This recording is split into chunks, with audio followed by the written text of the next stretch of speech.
Miracles இயற்கையான aroma ஆயில்களை கொண்டு தயாரிக்கப்படுகிறது. தூக்கமின்மை, மன அழுத்தம், எதிர்மறை எண்ணங்கள் போன்ற மனநல பிரச்சனைகள், உடல்வலி, தலைவலி போன்ற உடல்நல பிரச்சனைகள், ஆன்டி ஏஜிங், முடிவுதிர்வு, பொடுகு, வெண்புள்ளி, சரும பிரச்சனைகள் போன்ற அனைத்து பிரச்சனைகளுக்கும் தீர்வளிக்கிறது. Aroma miracles.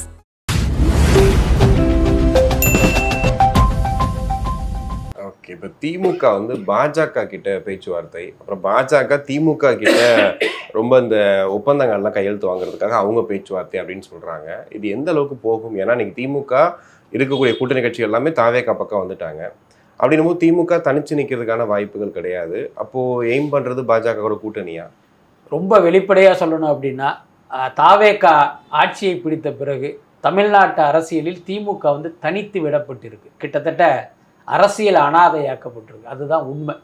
இத்தனை நாள் திமுகவுடைய பலம் அப்படின்னு அவர்கள் காட்டி கொண்டதும் இப்போ நாம் புரிந்து கொண்டதும் என்னன்னா, அந்த கூட்டணி கட்சிகள், முக்கியமாக காங்கிரஸ், விசிக, இடதுசாரிகள், இவங்க எல்லாருமே இன்னைக்கு பார்த்தீங்கன்னா தாவேகாவை நோக்கி போயிட்டாங்க. இப்போ இவங்க கூட இருக்கிறது மதிமுக, மனிதநேய மக்கள் கட்சி போன்ற சில கட்சிகள், இந்த கோமா தேக்கா மாதிரி ஏதோ ஒரு குங்குண மதிமுகவுமே நேற்று ஒரு அதைத்தான் சொல்ல வர. இவங்கெல்லாம் ஏன் ஒட்டிக்கிட்டு இருக்காங்க அப்படின்னா, இவர்கள் திமுகவுடைய நிர்பந்தத்தினால் உதயசூரியன் சின்னத்தில் போட்டியிட்டாங்க. அப்போ இவர்களால் எந்த எதிர்ப்பு குரலையும் அதிருப்தி குரலையும் வெளிப்படுத்த முடியாது. அப்படி போனால் சட்டசபையிலே இவங்க வேறொரு முடிவு எடுத்தாங்கன்னா அவங்க பதவியே போயிடும். அதன் காரணமாக வேற வழி இல்லாமல் அந்த கூட்டணியில் அவங்க நீடிக்கிறாங்க. பட் அதே நேரம் இன்றைக்கு கூட்டணி கட்சிகளுக்கெல்லாம் தாவேகா அமைச்சரவையில் இடம் கிடக்கிறத பார்த்து அவங்களுக்கு உண்மையிலேயே மிகப்பெரிய ஆற்றாமை, நம்ம அந்த வாய்ப்பை மிஸ் பண்ணிட்டோமேங்கிறது.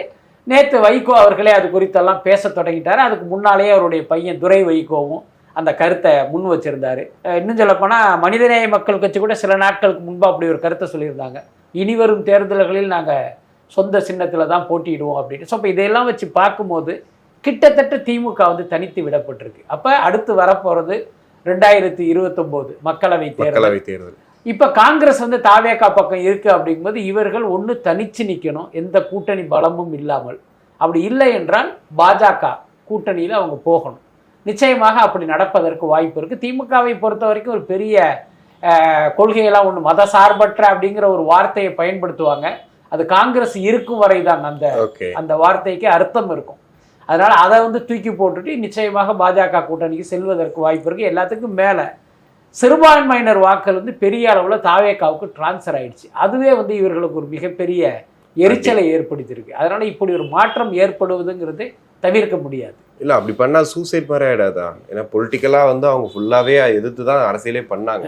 திடீர்னு பாஜக கூட போயிட்டாங்கன்னா, கடந்த காலங்கள்லாம் நமக்கு ஞாபகம் இருக்குல்ல, வாஜ்பாய் காலத்தில் இவங்க பாஜக அமைச்சரவையிலே இடம் பிடித்தது தான் திமுக.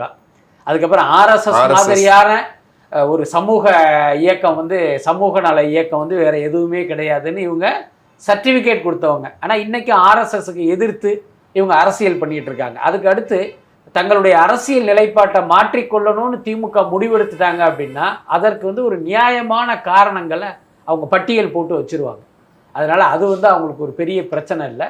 இன்னொன்று, மக்களும் பார்த்தீங்கன்னா திமுகவை பார்த்துக்கிட்டு இருக்காங்க. இவங்க ஒவ்வொரு காலகட்டத்திலையும் எப்படி அவங்களுடைய நிலைப்பாட்டை மாற்றுவாங்கங்கிறது மக்களுக்கு தெரியும்.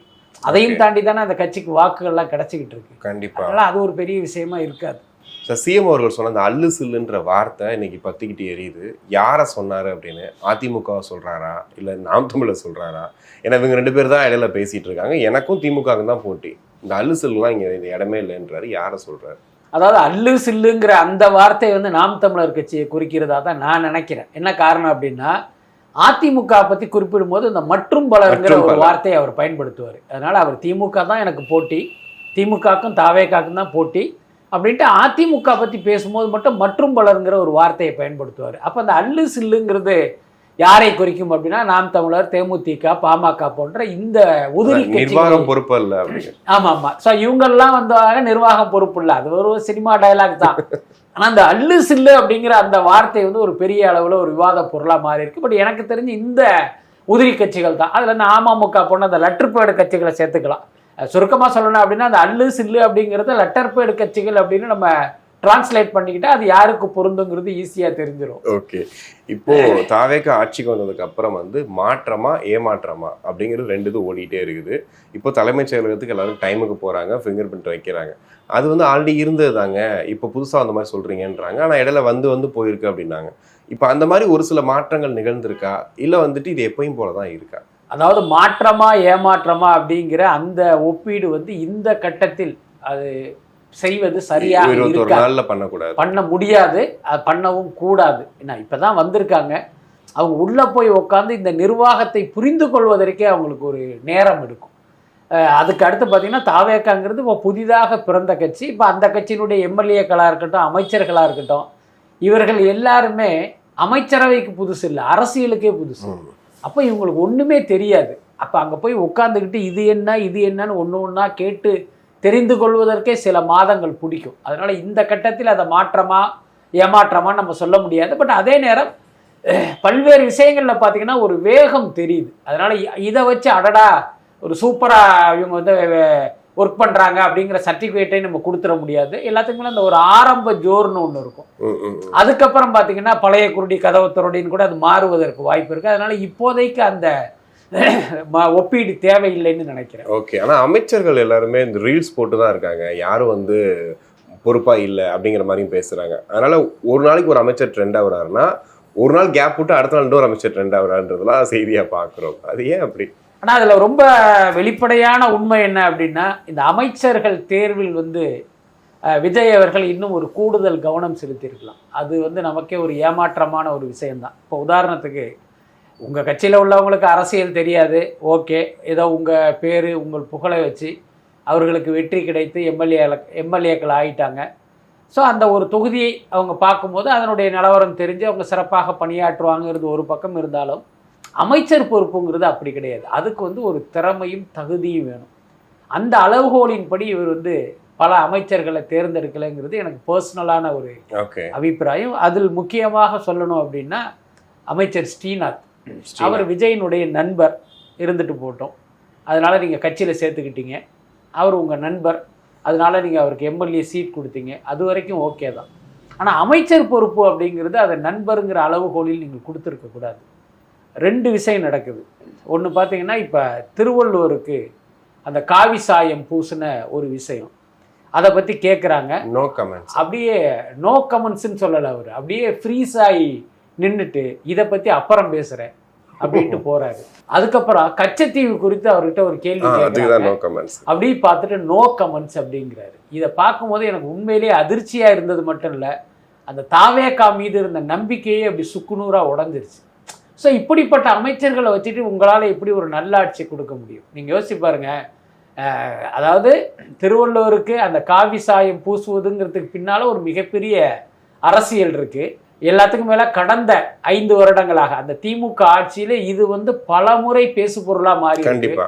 ஏன்னா இவர் குறைந்தபட்சம் இவர் ஒரு தொலைக்காட்சி நியூஸ் சேனல் பார்க்குற பழக்கம் இருந்தால் கூட இதில் வந்து இவருக்கு ஒரு கருத்து இருந்திருக்கும். இதன் மூலம் என்ன தெரியுது அப்படின்னா, இவர் ஒரு தொலைக்காட்சி செய்தி கூட பார்த்ததில்லை, ஒரு பேப்பர் கூட வாசித்ததில்லை அப்படிங்கிறது தான் நமக்கு புரியுது. அப்போ இது எதுவுமே தெரியாத ஒருத்தரை எப்படி நீங்கள் வந்து நான் ஒரு அமைச்சர் பதவியில் உட்கார வச்சுங்கிறது ஒரு மிகப்பெரிய கேள்வி. அதுக்கு அடுத்து நீங்கள் ஒரு மீன்வளத்துறை பொறுப்பு வகிக்கிறீங்க.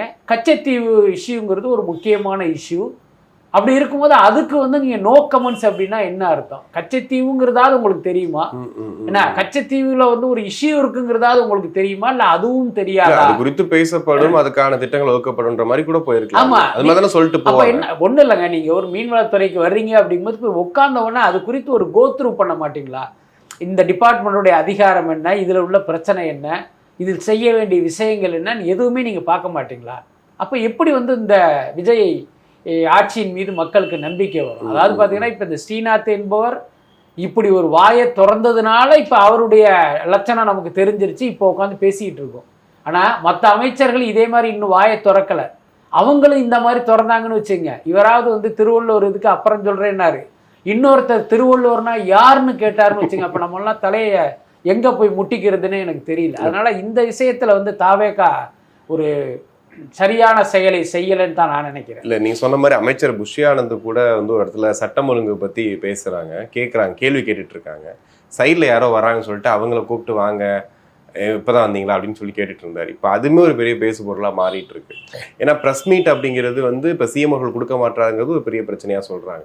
ஆனா இவங்க எல்லாரும் பேசிட்டு இருக்காங்க. இப்போ அது ஒரிஜினல் எல்லாரும் பேசுறாங்க. இதுவே ஒரு கட்சிக்கு ஒரு கெட்ட பேரா மாறிடாதா? ஒருத்தர் பேசலாம், இல்லை செய்தி தொடர்பாளர் பேசலாம், எல்லாருமே பேசுறது அதுவும் தப்பாயிடாதா? இல்லை, அதாவது பார்த்தீங்கன்னா ரொம்ப வெளிப்படையாக சொல்லணும் அப்படின்னா, இப்போ தாவேக அமைச்சர்களில் ராஜ்மோகன், ஆதவ் அர்ஜுனா, நிர்மல்குமார் போன்றவர்களுக்கு தான் கொஞ்சம் அரசியல் தெரியுது. அடுத்து செங்கோட்டையன், அவர் ஏற்கனவே இருந்தவர், அரசியல் அனுபவம்.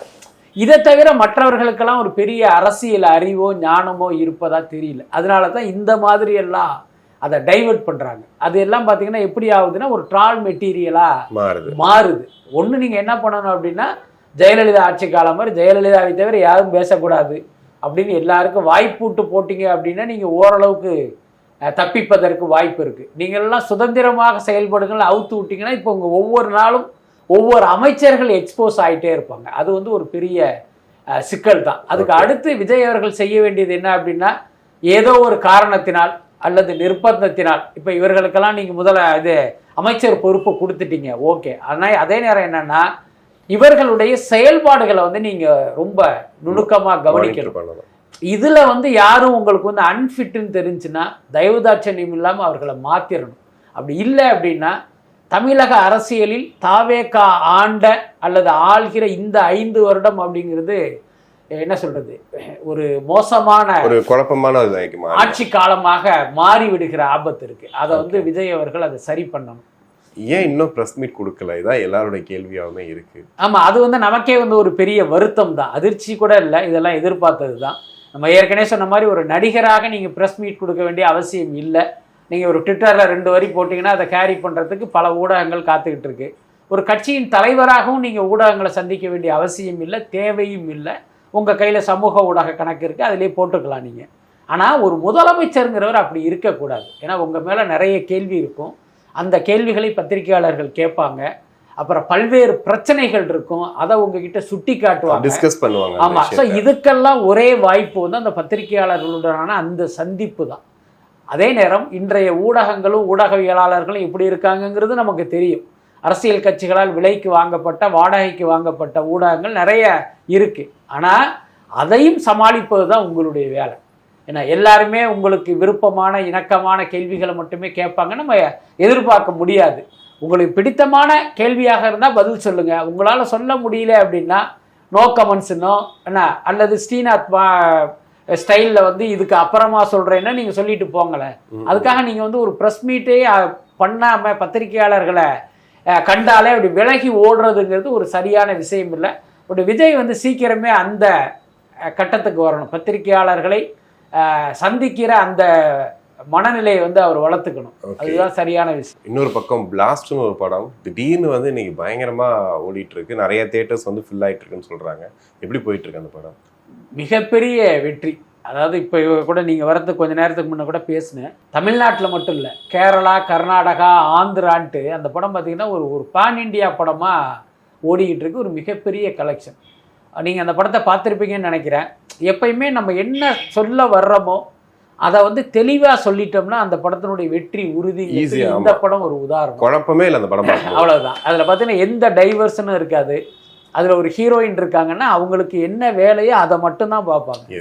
அவங்களுக்கு ஒரு காதல், அதுக்கு ஒரு ரொமான்ஸு, ஒரு பாட்டு, அல்லது ஒரு இத்து போன காமெடி அப்படின்னா கதை டைவர்ட் ஆகாமல் அது பாட்டுக்கு ஒரு நேர்கோட்டில் அந்த கதை போகும். தேவையில்லாத சீனே இல்லை படம். ஆமாம், இந்த காட்சி நல்லா இல்லை, இது லேகாக இருக்குன்னு சொல்கிற அளவுக்கு அந்த படத்தில் எதுவுமே கிடையாது. ஸோ அதுதான் அந்த மக்களுக்கு பிடித்தமான படம். எல்லாத்துக்கும் மேலே அந்த பிளாஸ்ட்டுங்கிற டைட்டிலே பெரிய மைனஸ். அதுக்கப்புறம் அர்ஜுனுக்கு ஒரு பெரிய மார்க்கெட் இல்லை. மற்ற அபிராமியா இருக்கட்டும், பிரீத்தி முகுந்தெல்லாம் அங்கே ஒரு பெரிய முகங்கள் கிடையாது. அப்படி இந்த படம் ஓடுது அப்படின்னா அது நிச்சயமாக அதனுடைய கண்டென்ட்டுக்கான இதுதான் காரணம். ஆனால் உண்மையிலே அது மகிழ்ச்சியாக இருக்குது. தாய் கிழவி ஓடிச்சு, அடுத்து யூத்து, அந்த வரிசையில் இப்போ பிளாஸ்ட். இது வந்து இண்டஸ்ட்ரிக்கு வந்து ஒரு ஆரோக்கியமான சூழலை உருவாக்கியிருக்கு. கண்டிப்பாக. இப்போ கருப்பு ஹிட்டுக்கு அப்புறம் இண்டஸ்ட்ரி மீட்டெடுக்கப்பட்டது அப்படிலாம் சொல்கிறாங்க. ஒரு 300 கோடி ரூபாய்க்கு வசூல் வந்துருச்சு அப்படிலாம் சொல்கிறாங்க.